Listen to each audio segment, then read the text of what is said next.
एक बिहारी 100 पे भारी, यही डायलॉग बोल के हम बहुत खुश हो जाते हैं ना।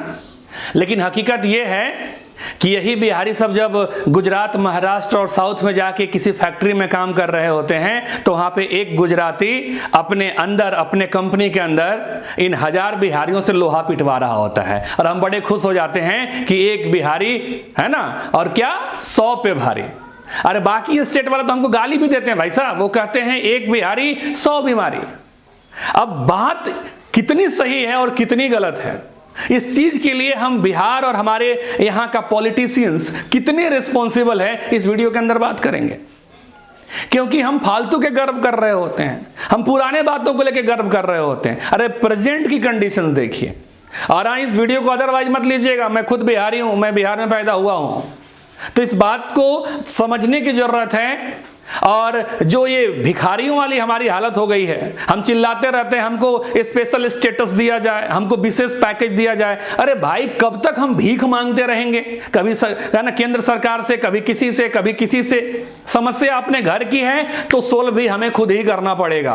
क्योंकि अगर आप बिहार के हैं और अगर बिहार में बदलाव चाहते हैं, सच में यहां चाहते हैं कि कुछ क्रांति आए, कमाल हो, तो हमें सोचना पड़ेगा, रोना बंद करना पड़ेगा और कुछ करना पड़ेगा। नमस्कार, इंजीनियर डीके मेहता नाम है हमारा और आप देखना शुरू कर चुके हैं द डीके मेहता शो।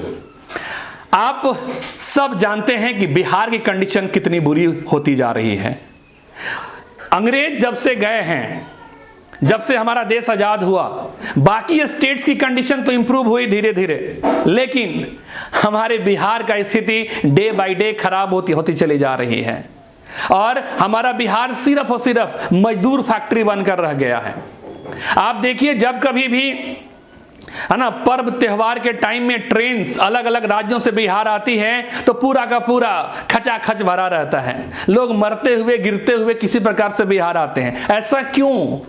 क्योंकि यहाँ पे गरीबी इतनी ज्यादा है, यहाँ पे एम्प्लॉयमेंट की इतनी कमी है कि लोगों को मजबूरन बाहर जाना पड़ता है। और हम गर्व से बस चिल्लाते रहते हैं एक बिहारी 100 पे भारी, ना रे भैया, और बाकी राज्य वाले गलिया रहे होते हैं एक बिहारी 100 बीमारी।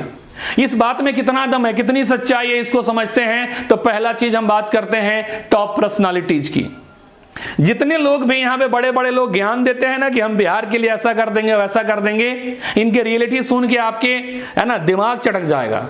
तो पहले बात कर लेते हैं हमारे खान साहब का। हाँ जी, बिहार के खान सर है ना, खूब अच्छा काम करते हैं, बच्चों को कम फीस में पढ़ाते हैं। लेकिन पता है, जो उतना बिहार बिहार करते रहते हैं, उन्होंने अपना हेड ऑफिस कहाँ बनाया? उन्होंने अपने कंपनी का, जी हाँ, हेड ऑफिस कहाँ बनाया? नोएडा में, जो कि उत्तर प्रदेश में है। तो टैक्स कलेक्शन किसको जाएगा? उत्तर प्रदेश को, बिहार को नहीं। और हम इतने में खुश रहते हैं खान सर तो बिहार के लिए बहुत अच्छा कर रहे हैं। अरे भाई साहब, पटना अगर हेड ऑफिस बना ले तो उसमें कोई दिक्कत होती क्या?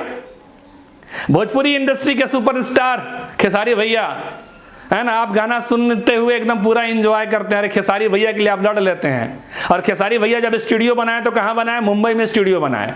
काहे भैया, बिहार में स्टूडियो नहीं बन सकता था? पटना में नहीं बन सकता था? यहाँ के टैलेंट को भी मौका मिलता, यहाँ पे रिवेन्यू मिलती, टैक्स कलेक्शन होता। तो ये बड़े बड़े लोग जिसको आप ज्ञान देते हुए देखते हैं ना, है ना, वो पर्दे के पीछे खेल कर लेते हैं, है ना, क्योंकि किसी को घंटा फर्क नहीं पड़ता है कि बिहार का क्या होगा। यही सच्चाई है। ऐसे बहुत सारे एग्जाम्पल्स है, रवि किशन से लेके बहुत सारे ऐसे हैं, निरहुआ रिक्शा वाला, बहुत लोग हैं ऐसे, बहुत लोग। ठीक है, यहां से एक अपना वेदांता ग्रुप के मालिक हैं, है ना, अनिल अग्रवाल, वो बिहार से हैं, कहते रहते हैं बिहार से हैं। क्या किया आपने? अपने मनोज बाजपेयी भैया, ठीक है, पंकज त्रिपाठी जी, हाँ वही, ये सब बड़े बड़े पोजीशन में पहुंच गए, है ना। आज इनका जलवा है पूरे इंडिया में और इंडिया से बाहर भी। लेकिन सोच के देखिए इन्होंने क्या किया बिहार के डेवलपमेंट के लिए।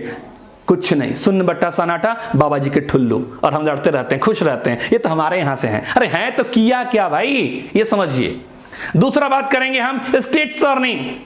यहां पे स्टेट्स का कोई अर्निंग है ही नहीं, है ना।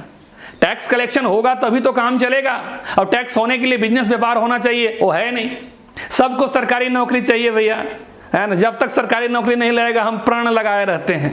एक बार सरकारी नौकरी हो गया, भगवान से भेंट हो जाएगा, इस जन्म में कल्याण हो गया हमारा, है ना। सबको सरकारी नौकरी चाहिए।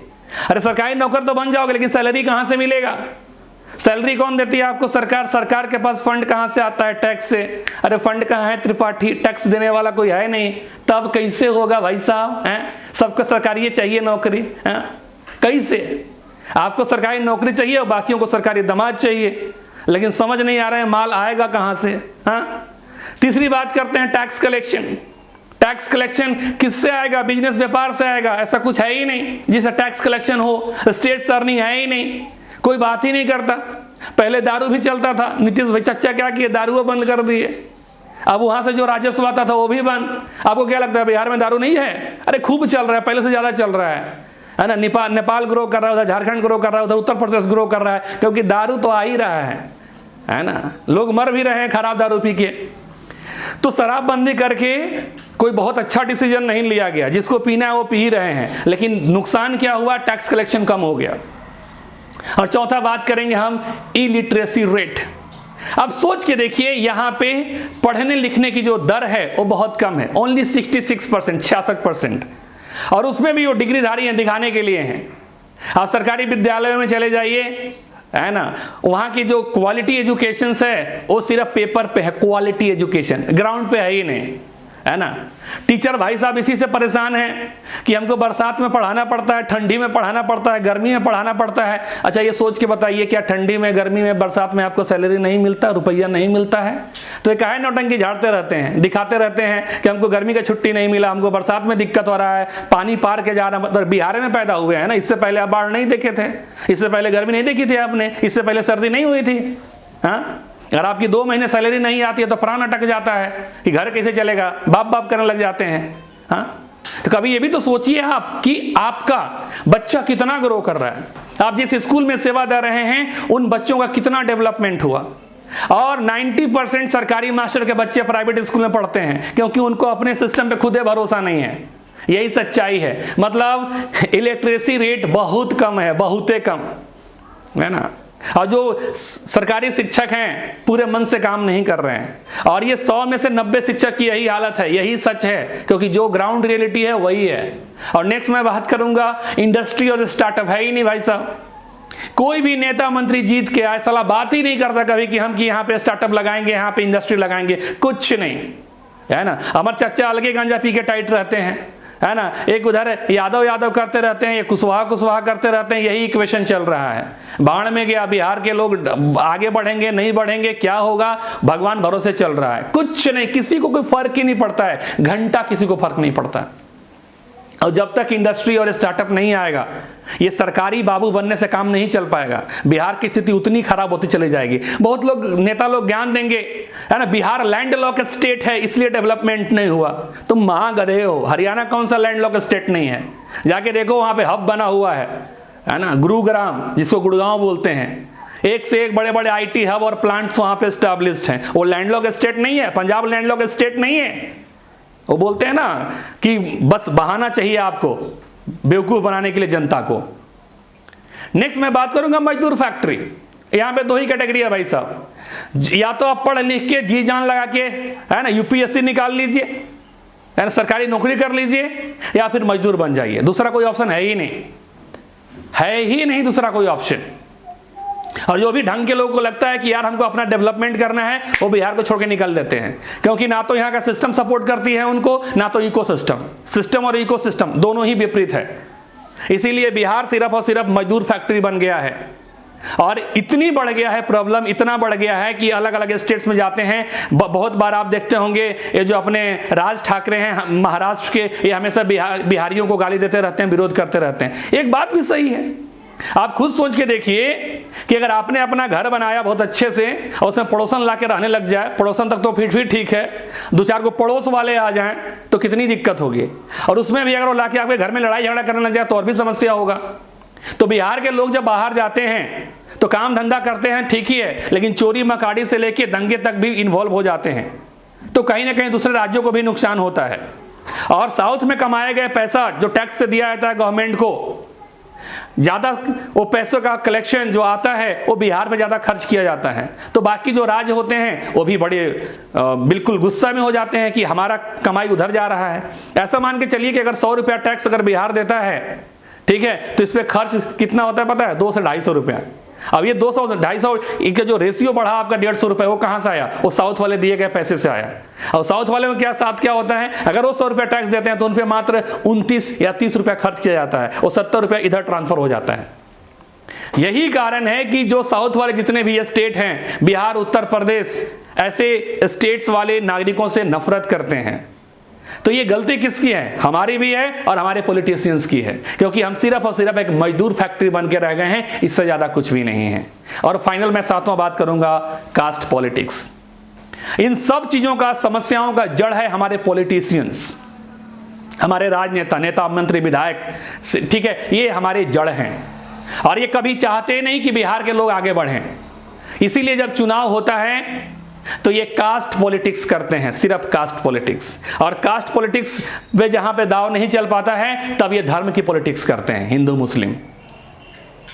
डेवलपमेंट की कोई बात करता ही नहीं, चाहे किसी भी पार्टी का कोई भी मंत्री विधायक आए, कोई ये बात नहीं करता कि मैं स्टार्टअप लगाऊंगा, यहाँ पे मैं फैक्ट्री लगाऊंगा, है ना, इस गांव के अंदर मैं रोड बनवा दूंगा, यहाँ पे इलेक्ट्रिसिटी की फंक्शन ठीक हो जाएगी, बांध बन जाएगा, है ना, पूरा ट्रैक सब, ऐसा कोई बात ही नहीं करता है। क्या करते हैं ये? सिर्फ हम आपके जात के, हमको वोट दीजिएगा, हम यादव जी हैं, आप हमारा चचा लगे, भैया लगे, फूफा लगे, जीतने के बाद सब भाड़ में गए, आप कुछ नहीं लगते हैं आप।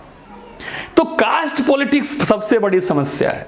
इस वीडियो बनाने का उद्देश्य सिर्फ इतना है कि आप जो खाली एटीट्यूड में रहते हैं कि एक बिहारी 100 पे भारी, ये भैया भारी वाला बात नहीं है, ठीक है। हम दूसरे राज्यों पे डिपेंडेंट हैं, ठीक है, सैलरी भी हो पाती है टाइम से ना, तो जो केंद्र सरकार से पैसे मिलते हैं सहायता के रूप में, उससे हो पाता है।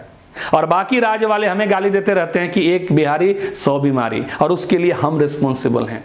करना क्या पड़ेगा? सुधारना पड़ेगा अपने लेवल पे। सबसे पहले तो अपने बच्चों को पढ़ाना शुरू करिए, जहां भी अपने बच्चे को अच्छा क्वालिटी एजुकेशन मिलता है वहां पे भेजिए। बाकी चीजों को कंप्रोमाइज कर दीजिए, लेकिन पढ़ाई से कंप्रोमाइज मत करिए। और जब भी चुनाव आता है, कास्ट पे वोट ना करके डेवलपमेंट पे फोकस करिए।